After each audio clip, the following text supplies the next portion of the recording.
Hello friends, welcome to my channel. खूप दिवसांपासून आम्ही प्लॅनिंग करत होतो शिर्डीला जाण्याची. पण हर मंथमध्ये नेक्स्ट मंथ असंच होत होतं. पण या महिन्यात आम्ही नक्की केलं की या महिन्यात जायचंच आपण शिर्डीला. तर आम्ही निघालोय आज शिर्डीला जाण्यासाठी. पटापट घरातली सगळी कामं आवरून घेतली. त्यानंतर आंघोळ घालून निवेदलाही छान रेडी करून घेतला आणि त्याला स्वेटर वगैरे घालून घेतला. त्यानंतर मीही रेडी झाले. निवेदचे डॅडी जॉबवरूनच येणार होते, तर ते आम्हाला दादर स्टेशनलाच भेटणार होते. तर मलाच एवढी बॅग आणि जॅकेट वगैरे घेऊन जायचं होतं. प्लस त्यामध्ये माझ्याबरोबर निवेदसुद्धा होता.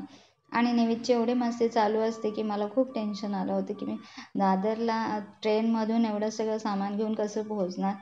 तरीसुद्धा आम्ही निघालो दोघं. ब्लॉगमध्ये मी तुमच्याबरोबर आमचा शिर्डीचा प्रवास शेअर करणार आहे.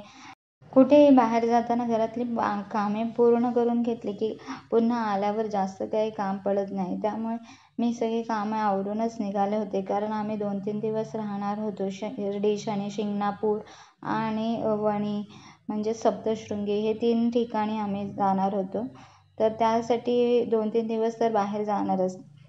शिर्डीला गेलो की आम्ही शनी शिंगणापूर आणि सप्तशृंगी देवी हे तिन्ही दर्शन करून घेतो एकसाथ आणि मगच येतो. त्यामध्ये आमचे 2-3 दिवस तसेच जातात. तर अशा प्रकारे आमचा शिर्डीचा प्रवास सुरू झाला. घरातून आम्ही 7:30ला निघालो. ऑटोने मी डोंबिवली स्टेशनला पोचले आणि तिथून तिकीट काढून मी पोचले दादरला. दादरला ते आधीच येऊन थांबले होते. त्यांनी तिकीट काढलं होतं. रात्री 10ची ट्रेन होती शिर्डीला जायची. छान अशी आम्हाला सीट मिळाली. निवेदवरती बसला आणि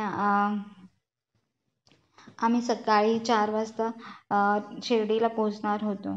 तर सकाळी 4 वाजता आम्ही शिर्डी स्टेशनला पोचलो होतो. ट्रॅव्हलिंगमध्ये हालत खराब झाली होती थोडी. शिर्डी स्टेशनच्या बाहेरूनच ऑटो असतात, शेअरिंग ऑटो असतात. तर शेअरिंग ऑटो पकडून आम्ही निघालो. आम्ही नेहमी मंदिराजवळचंच हॉटेल बुक करतो, कारण मंदिराजवळचंच असेल तर मग आरामात उठून जाता येतं.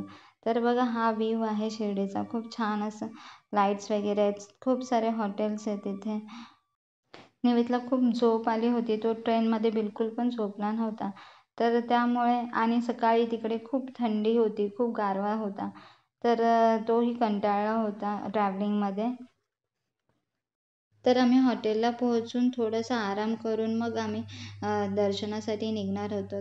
सकाळी 4-4:30ला आम्ही पोहोचलो होतो. त्यानंतर हॉटेलमध्ये थोडासा आराम करून मग 8 वाजता वगैरे आम्ही दर्शनाला जाऊन संध्याकाळी तिकडनं आम्ही शनी शिंगणापूरला जाणार होतो. तर हॉटेलला पोहोचलो छान.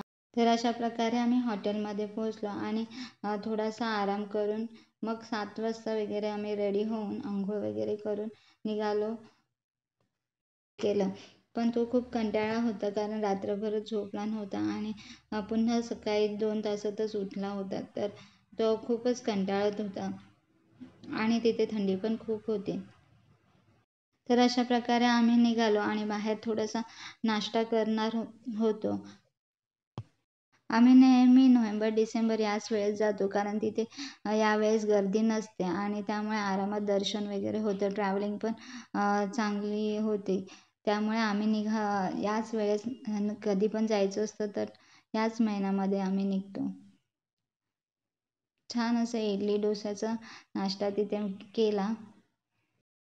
नाश्ता झाल्यावर आम्ही निघालो पुढे. पण तिथे एक छान असा चहा पिलो. चहा पिल्यावर खूप फ्रेश वाटलं.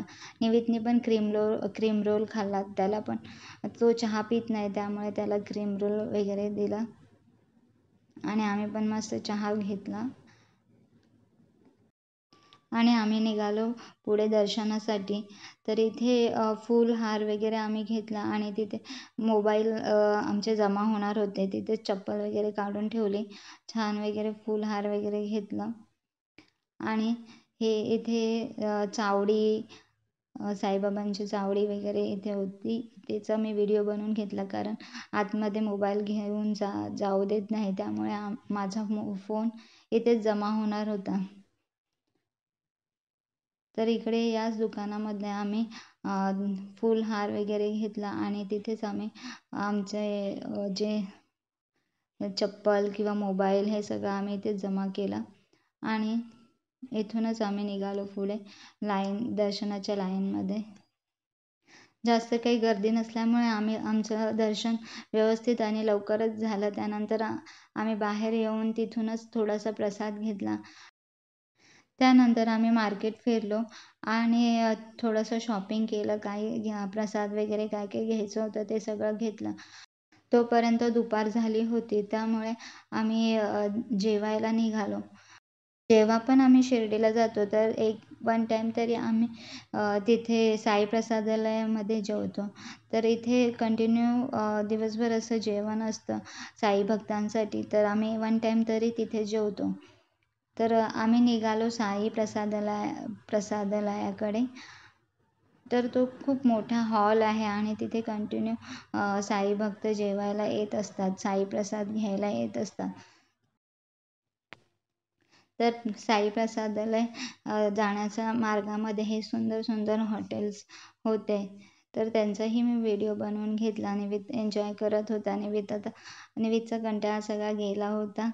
आता थोडा दुपार झाला होता त्याचा मूडही थोडा फ्रेश झाला होता. पुढे जाऊन हा खूप मोठा पार्किंग होता, त्याच्यामध्ये हे सारे झुळे वगैरे होते. तर इथूनच आम्ही पुढे निघालो. खूप असं ऊन पडलं होतं, दुपारची वेळ होती आणि खूप गर्दी नसल्यामुळे आम्ही थोडंसं रिलॅक्समध्ये फिरत होतो. तर ही खूप मोठी अशी या साईडला पार्किंग होते.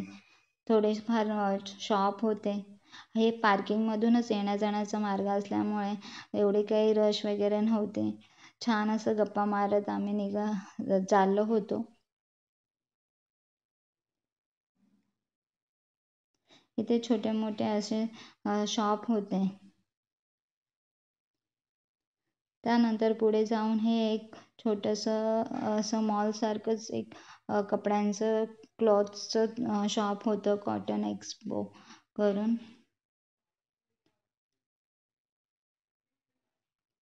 त्याच्यामध्ये खूप छान छान असे कपडेसुद्धा होते. आम्ही गेलो पण ते काही एवढे खास वाटले नाही, कारण मुंबईमध्ये जे कपडे मिळतात ते इकडे असे एवढे काही खास नाही वाटले मला. मग आम्ही तिकडून निघालो आणि पुढे गेलो साई प्रसादालयामध्ये.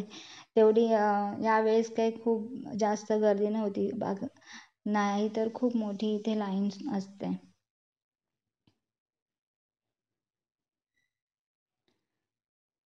तर अशा प्रकारे इथून हे जाण्याचा मार्ग आहे. आम्ही एक पाण्याची बॉटल घेतली होती. हा एवढा मोठा हॉल आहे जिथे अन्नप्रसाद मिळतो.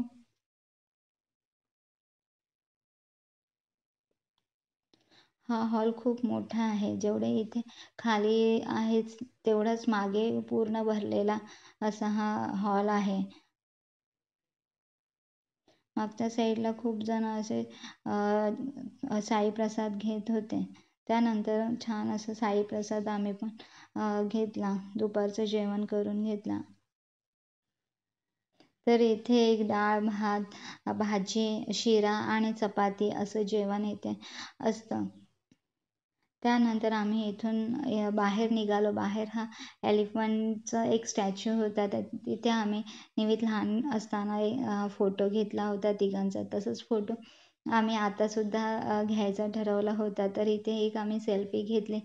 तर साई प्रसादालयाच्या बाहेरूनच आम्ही शेअरिंग ऑटोने निघालो शनी शिंगणापूरच्या दर्शनाला. तर भेटूया नेक्स्ट ब्लॉगमध्ये तोपर्यंत बाय.